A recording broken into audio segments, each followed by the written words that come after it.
صل على محمد وآل محمد.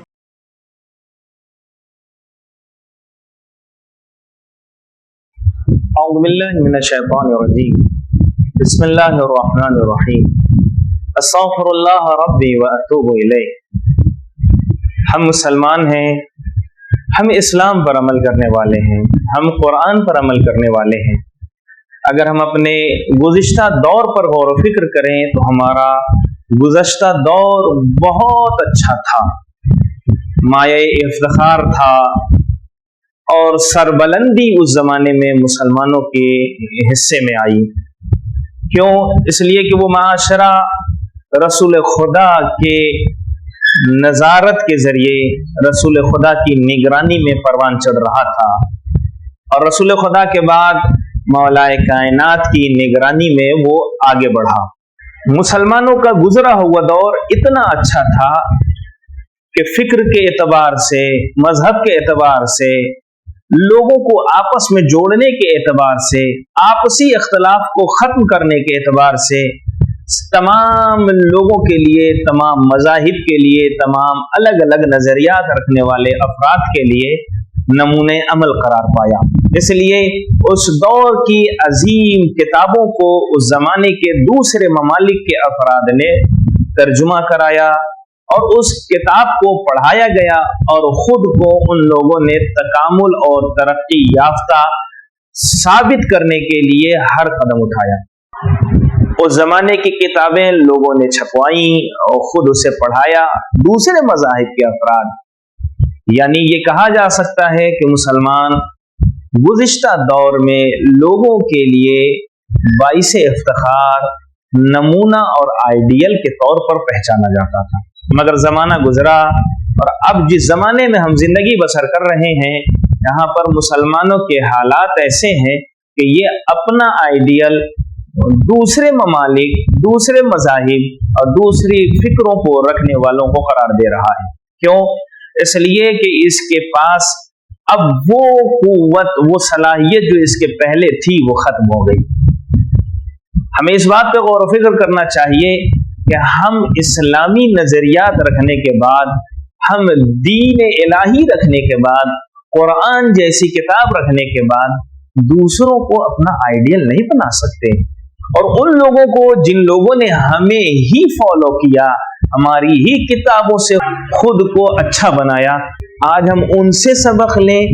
ہمیں چاہیے کہ ہم اپنے دینی سورسز کی طرف غور و فکر کے ساتھ نظر کریں. اگر ہم غور و فکر دقیق کریں گے تو پھر ہمیں نتیجہ بھی ملے گا.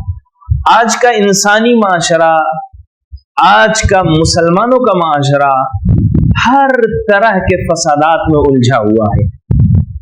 اخلاقی مشکل ہے، اعتقادی مشکل ہے، آپسی مشکل ہے، لوگ انفرادی اعتبار سے مشکلات میں گرفتار ہیں، اجتماعی حوالے سے پریشان ہیں، اور عقیدتی حوالے سے بھی لوگ نظریات میں اختلاف رکھتے ہیں.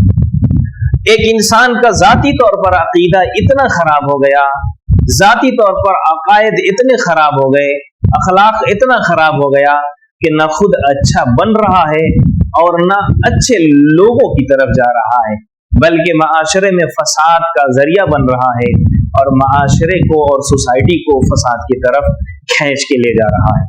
جب ایک فرد اور ایک انسان کی مشکل ایسی ہے تو پھر یہی انسان معاشرے اور سوسائٹی کا حصہ ہے، تو سوسائٹی بھی خراب ہو رہی ہے.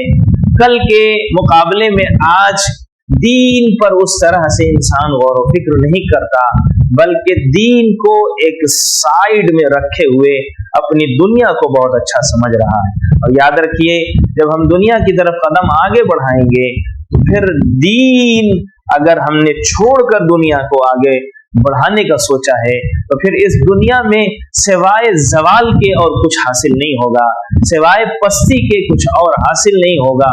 ہمیں اگر اس پستی اور زوال سے نکلنا ہے تو اس دنیا کو بہتر اگر بنانا ہے، انسانی معاشرے کو اچھا بنانا ہے، تو ہمیں اپنی بنیادی چیزوں کی طرف رجوع کرنا پڑے گا.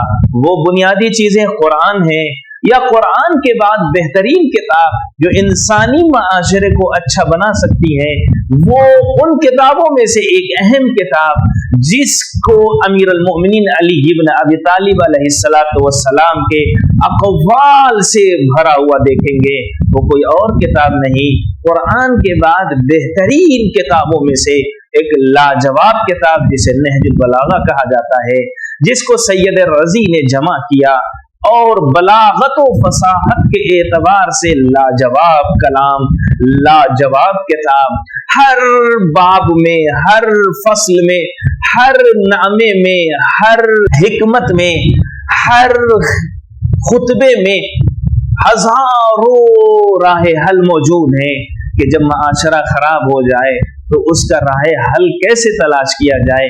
تو ہم اور آپ اور تمام مسلمانوں اور انسانوں کے لیے میں ایک مشورہ دینا چاہتا ہوں۔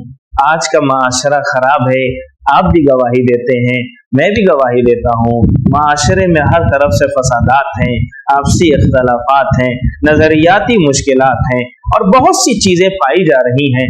تو اس معاشرے کو علوی معاشرہ اور علی کی نگاہ میں جیسا معاشرہ اور سوسائٹی ہونا چاہیے، تو ہم اس چیز کو صحیح کرنے کے لیے یا ویسا معاشرہ بنانے کے لیے ہم پر ضروری ہے کہ ہم علی کے بتائے ہوئے اقوال پر غور و فکر کریں اور اس سے اپنی مشکلات کا راہ حل تلاش کریں۔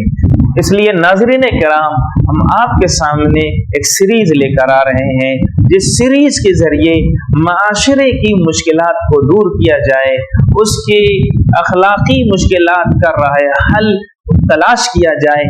وہ کہیں اور تلاش نہیں کرنا ہے بلکہ کلمات قصار سے علوی معاشرے کی صورت میں ہم آپ کے سامنے آئیں گے کہ ایک معاشرہ علوی کیسے ہوگا، ایک سوسائٹی علوی کیسی ہوگی۔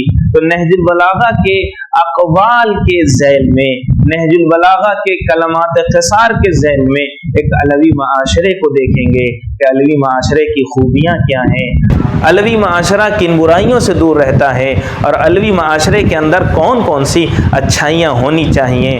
اس لیے ہم آپ کے سامنے مکمل ایک سیریز لے کر حاضر ہوں گے۔ ہر ہفتہ انشاءاللہ آپ اسے ضرور دیکھیے گا۔ والسلام علیکم ورحمۃ اللہ وبرکاتہ۔